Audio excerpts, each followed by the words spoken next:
حضرت عائشہ رضی اللہ تعالیٰ عنہا نے بتلایا کہ ہم رسول اللہ صلی اللہ علیہ وسلم کے ساتھ بعض سفر غزوہ بنو المصطلق میں تھے۔ جب ہم مقام بیدا یا ذات الجیش پر پہنچے تو میرا ایک ہار کھو گیا۔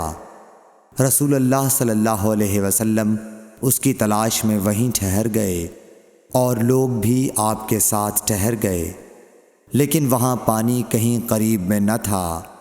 لوگ حضرت ابو بکر صدیق رضی اللہ تعالیٰ عنہ کے پاس آئے اور کہا، حضرت عائشہ رضی اللہ تعالیٰ عنہ نے کیا کام کیا کہ رسول اللہ صلی اللہ علیہ وسلم اور تمام لوگوں کو ٹھہرا دیا ہے، اور پانی بھی کہیں قریب میں نہیں ہے اور نہ لوگوں ہی کے ساتھ ہے۔ پھر ابو بکر صدیق رضی اللہ تعالیٰ عنہ تشریف لائے۔ رسول اللہ صلی اللہ علیہ وسلم اپنا سر مبارک میری ران پر رکھے ہوئے سو رہے تھے۔ فرمانے لگے کہ تم نے رسول اللہ صلی اللہ علیہ وسلم اور تمام لوگوں کو روک لیا، حالانکہ قریب میں کہیں پانی بھی نہیں ہے اور نہ لوگوں کے پاس ہے۔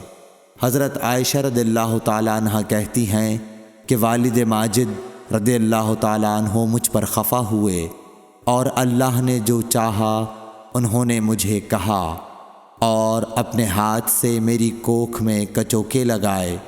رسول اللہ صلی اللہ علیہ وسلم کا سر مبارک میری ران پر تھا، اس وجہ سے میں حرکت بھی نہیں کر سکتی تھی۔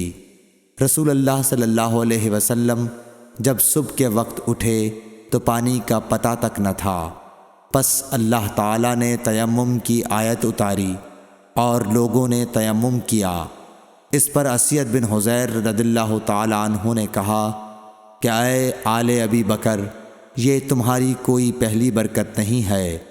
عائشہ رضی اللہ تعالیٰ عنہ نے فرمایا، پھر ہم نے اس اونٹ کو ہٹایا جس پر میں سوار تھی تو ہار اسی کے نیچے مل گیا۔ صحیح بخاری حدیث نمبر 334۔